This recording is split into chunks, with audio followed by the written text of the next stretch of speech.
Pedro, ¿cómo estás? Te mando un gran abrazo. Vaya noticia, ¿no? O sea, nos sorprende hoy la prensa financiera, pues se va al tema, la compra de Iberdrola. Bueno, de 13 plantas de Iberdrola a través de un fondo, pero es un fondo privado, pero el fondo privado tiene recursos del Fondo de Infraestructura, o sea que es medio público, 6,000 millones de dólares. Pensábamos hace un momento, oye, la planta de Dos Bocas, la refinería, originalmente iba a costar 8,000 millones de dólares, ya va casi en 20,000, pero la compra no es menor.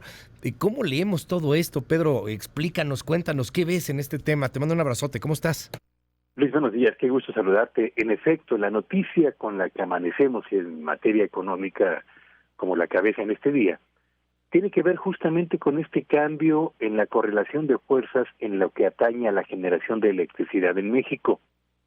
Es común escuchar, Luis Auditorio, que una empresa de gran dimensión, como lo es Iberdrola, una de las firmas más importantes a escala mundial en lo concerniente a generación de electricidad, adquiera empresas generadoras más pequeñas o anuncia inversiones cuantiosas en países en los que encuentra una oportunidad de mercado para su crecimiento.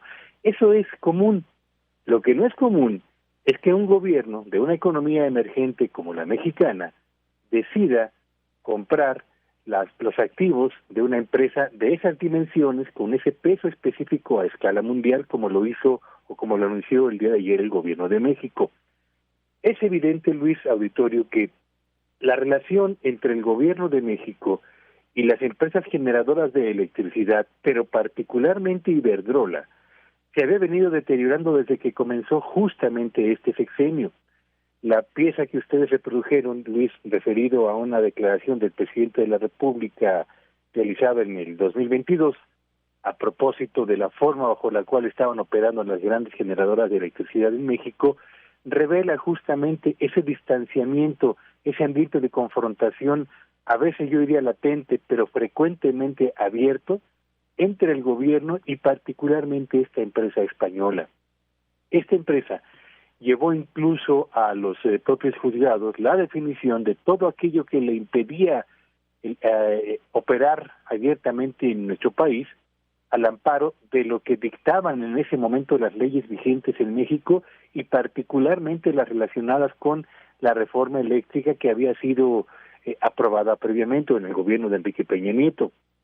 Pues no, a pesar de que hubo laudos a favor de la empresa, y no obstante que esta anunciaba planes de inversión interesantes para una economía como la mexicana, fue sometida a una campaña de acecho, lo mismo en medios de comunicación que en materia de freno administrativo a todo aquello que le permitiera operar normalmente o realizar sus planes de negocio tal como los tenía originalmente previstos.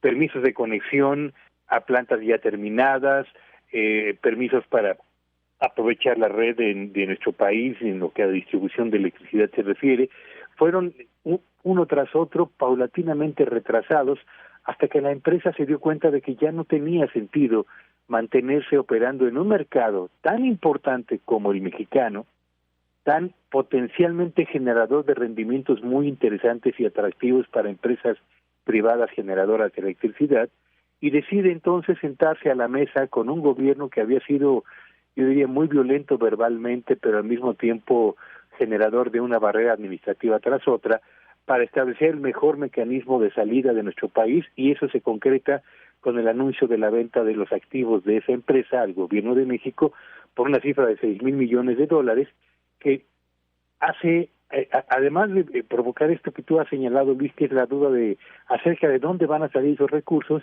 bueno, pues hace un cambio, provoca un cambio significativo en lo que es la correlación de fuerzas del mercado generador de electricidad. El gobierno de México, que no era el generador mayoritario de electricidad, porque proporcionaba cerca del 40%, ahora se convierte con esta compra en el más importante generador de electricidad en México, con una aportación estimada en el 55% sector público y alrededor del 45% del sector privado.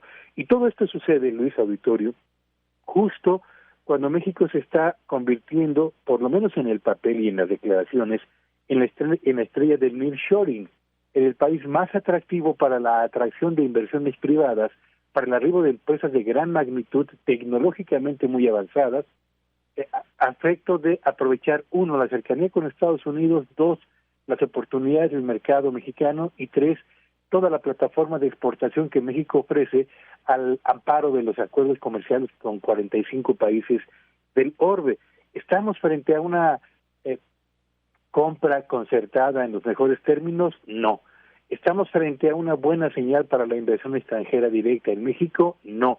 ¿Estamos frente a la emisión de un mensaje del gobierno de nuestro país para atraer más inversiones al amparo del respeto al Estado de Derecho y a las condiciones de regulación para las empresas particulares previamente aprobado y en vigor en nuestro país? Tampoco. Así que lo que en otros términos podría ser una noticia interesante que habla de la fortaleza de las finanzas de un gobierno y del claro proyecto de desarrollo al amparo de sectores estratégicos como la electricidad, no parece ser en esta ocasión el mensaje que México envía al mundo. Iberdrola se va porque fue sometida a un acecho que la dejó prácticamente sin margen de maniobra para operar en México, Luis. Qué cosa, Pedro, este asunto final, que estamos en el momento del nearshoring, en el momento de grandes oportunidades, y bueno, pues ahí está el mensaje que le enviamos a la industria, a quien quiera invertir en energía. Pues así le va a ir, ¿no? O sea, ya tumbamos a Iberdrola. Nos sale carísimo este asunto. ¿Cómo se puede llegar a pagar? Sé que hay muy poca información, Pedro, pero $6,000 millones no es poca cosa. Va a ser en cómodas mensualidades, a plazos. O sea, ¿cómo se podría llegar a pagar esta cantidad de dinero que, de hecho, marca pues ahí hasta un buen boquete, una parte importante del mismo presupuesto? ¿De dónde sale la lana? Es evidente que los $6,000 millones no se van a desembolsar de una sola vez.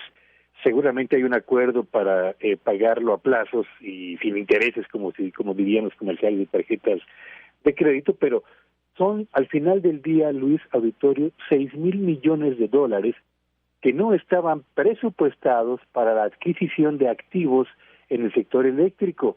Formaban parte, eso sí, de un fondo que México tiene para construir infraestructura que mejore la competitividad de las regiones del país donde tenemos tantas y tantas necesidades, no para la compra insisto, de plantas de una empresa de gran envergadura como lo es Iberdrola.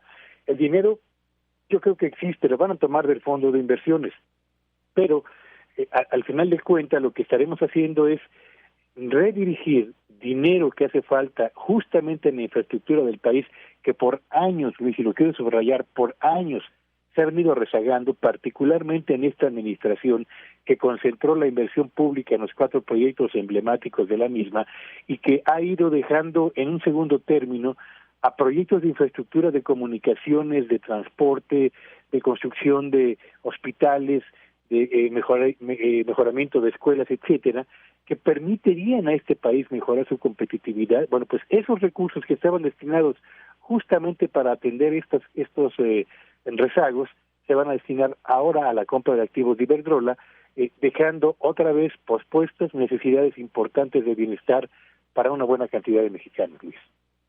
Gracias, querido Pedro. Oye, para finalizar, y seguramente esto va a seguir dando mucho de qué hablar en los siguientes días, en las siguientes semanas, además en Semana Mayor, caray, o sea, la nota en estos días eran los hoteles, que estaba todo pues abarrotado, no sé, temas pues realmente de otra índole, ¿no? Qué semanas tan intensas. Pero bueno, para cerrar, querido Pedro, $6,000 millones, la cantidad al final le conviene o no le conviene a Iberdrola, le compran abajo de su precio, llegan a un buen acuerdo, es un buen deal para Iberdrola en particular. Es que estaba yo revisando cuál era la evaluación de los activos en este momento y no encontré la información, pero me da la impresión de que Iberdrola tuvo que sacrificar parte del valor de los mismos para obtener recursos que le permitan soportar sus planes de inversión a escala mundial y para salir finalmente de un mercado que ha sido poco amigable con esta empresa y concentrar finalmente sus baterías en aquellos proyectos que son igual de rentables en otras partes del mundo. Me parece que Iberdrola tuvo que sacrificar parte y el gobierno tendrá que sacrificar alguna parte también y seguramente será el pago en un tiempo menor al que originalmente seguramente habrían planteado, Luis. Te mando un abrazo, querido Pedro. Mil gracias, como siempre. Te seguimos en tu red.